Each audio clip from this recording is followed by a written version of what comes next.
আসসালামু আলাইকুম এভরিওয়ান, আশা করি সকলেই ভালো আছেন। দেখতে দেখতে নতুন বছর চলে আসলো এবং আপনাদের জন্য কিছু ইম্পর্টেন্ট নিউজ নিয়ে এসেছি, পাশাপাশি আপনাদেরকে কিছু ইনফরমেশন দিতে যাচ্ছি।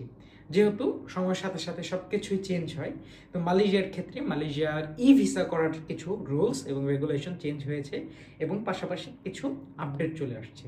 তো আপডেটগুলো কি আজকের ভিডিওতে আপনাদের সাথে শেয়ার করতে যাচ্ছি। তো ধৈর্য সহকারে ভিডিওটি মনোযোগ সহকারে দেখতে থাকুন। আপনারা যারা মালয়েশিয়াতে আসতে চাচ্ছেন অথবা যাদের অ্যাপ্লিকেশন পেন্ডিং, তো আজকের ভিডিওটি যেহেতু তাদের উদ্দেশ্যে করা। আপনারা হয়তো জানেন মালয়েশিয়াতে কিভাবে সবকিছু করতে হয়, আমি আগে এর নিয়ে অনেক ভিডিও করেছি।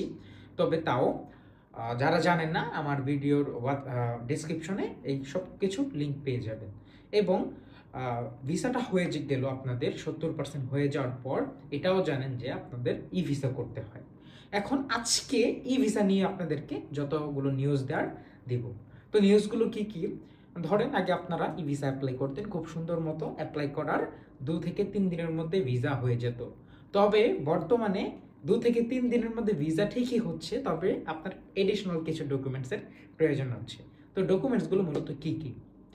আপনারা যারা মালয়েশিয়াতে আসতেছেন স্টুডেন্ট ভিসাতে, বিশেষ করে ডিপ্লোমা এবং ব্যাচেলারের ক্ষেত্রে আপনাদের বর্তমানে কিন্তু ভারী কয়েকটা রুলস রেগুলেশন বাঁধিয়ে দিয়েছে এম্বাসি থেকে। কারণ কি, যেটা আমি বরাবর বলে থাকি আপনাদেরকে, এত পরিমাণের ওয়ার্কার মালয়েশিয়া স্টুডেন্ট ভিসাকে ইউজ করে এখানে এসেছে, তো স্বাভাবিকভাবেই তাদেরকে একটু নড়েচড়ে বসতে হয়েছে। তো এখন এডিশনাল ডকুমেন্টস হিসাবে আপনাদেরকে কী প্রয়োজন হচ্ছে? কিছুদিন আগে আমি যে ভিডিওটি দিয়েছিলাম সেখানে আমি ডেসক্রাইব করেছিলাম যে আপনাদের ভিসা করতে এখন পাসপোর্ট সাইজের ছবি, যেমন হোয়াইট ব্যাকগ্রাউন্ড হতে হবে, পাশাপাশি আপনাদের ফ্যামিলির সাথে একটা ফটো হতে হবে, যেটা আপনার কোনো একটা সুন্দর ব্যাকগ্রাউন্ডের সাথে হতে হবে। পাশাপাশি বর্তমানে এটা তো লাগছে, এবং সাথে করে সবচেয়ে মজার ব্যাপার যেটা, আপনাদেরকে কিন্তু একটা ব্যাংক স্টেটমেন্ট দিতে হচ্ছে। হ্যাঁ, ব্যাংক স্টেটমেন্ট দিতে হচ্ছে। এখন ব্যাংক স্টেটমেন্টটা কেন আমি বলবো, কারণ ওই যে এডিশনাল ডকুমেন্টস হিসাবে অ্যাপ্লাইয়ের 2 থেকে 3 দিন পর একটা ডকুমেন্টস চাই, সেটা হলো আপনার সোর্স অফ ইনকাম।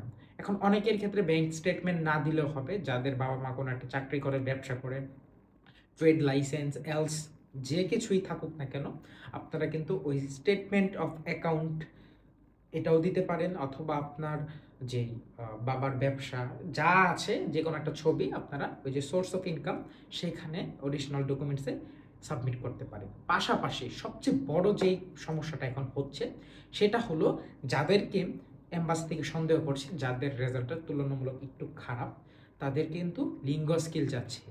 হ্যাঁ, লিঙ্গ স্কিল চাচ্ছে, যেটা আমি অনেক আগে থেকেই বলে আসতেছি, মালয়েশিয়াতে আসতে হলে আপনাদের লিঙ্গ স্কিলটা লাগবে, এখন যেটা এম্বাসিতে আপনাদের প্রয়োজন হচ্ছে। তো সাধারণভাবেই লিঙ্গ স্কিলটা আপনারা কি করবেন, এটা খুবই কমপ্লিকেটেড একটা ব্যাপার, কারণ শুরুর অবস্থায় সব কিছু ক্যাচ করা যায় না। আপনারা আইএলটিএসটা অথবা লিঙ্গ স্কিলটা করে ফেলবেন। এখন এটা নিয়ে অনেকের প্রবলেম থাকে যে এত কষ্ট করে কিভাবে আমি লিঙ্গ স্কিল এক্সামটা দিব, আইএলটিএস করব। তো এটারও সমাধান আছে। সব কিছু দেখা যায় সবভাবে বলা যায় না, তবে আপনারা যদি এই ব্যাপারে কোনো কোয়েশ্চেন থেকে থাকে, অনেকগুলো ওয়ে আছে এটার, ইজিলি কিভাবে প্রসেসটা করা যায় অথবা ইজিলি কিভাবে এটা কাটানো যায়। তো আমাকে নক দিলে আমি ইনশাল্লাহ আপনাদেরকে বলে দেবো সব কিছু। কারণ কিছু কিছু ব্যাপার থাকে এখানে যেগুলো বলাটা আসলে উচিত না, কারণ অনেক বিষয় থাকে এগুলোর মধ্যে, আর বললে প্রপারভাবে বুঝবেনও না, দেখা যায় একটা বিভ্রান্তির সৃষ্টি হয়। তো সিম্পলি আমাকে যদি নক দেন, আমি ডিটেলসে সরাসরি আপনাদেরকে বলে দেবো কী কী করতে হবে আপনাদের, এবং কী কী করলে আপনারা এই প্রসেসটা আগাতে পারবেন উইদাউট নিজের কোনো এফোর্টস। তো আশা করা যায় আপনারা বুঝতে পেরেছেন।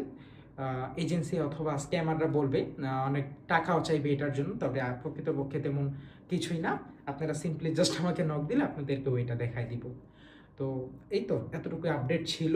আর আরেকটা কথা, যেটা 2025 সালে যতটুকু লিক্স এসেছে, ভিসার ফিটাও বাড়তে পারে, পাশাপাশি যতগুলো ভার্সিটি আছে সবগুলোর কিন্তু টিউশন ফিও বেড়ে যাবে। তো এই বিষয়টা একটু খেয়াল রাখেন এবং এভাবে আগান, ইনশাল্লাহ আপনাদের ভালো কিছুই হবে। তো আশা করি ভিডিওটি আপনারা বুঝতে পেরেছেন। যদি ভালো লেগে থাকে অবশ্যই কমেন্ট করে জানাবেন, কোনো প্রশ্ন থাকলেও জানাবেন, এবং আমাকে যা বললাম, যদি কোনো প্রবলেম থেকে থাকে হোয়াটসঅ্যাপে নক করবেন, ইনশাল্লাহ আমি আপনাদেরকে ডিরেক্টলি প্রসেসটা বলে দিব। একদম সিম্পল একটা প্রসেস। তো সবাই ভালো থাকবেন। আল্লাহ হাফেজ।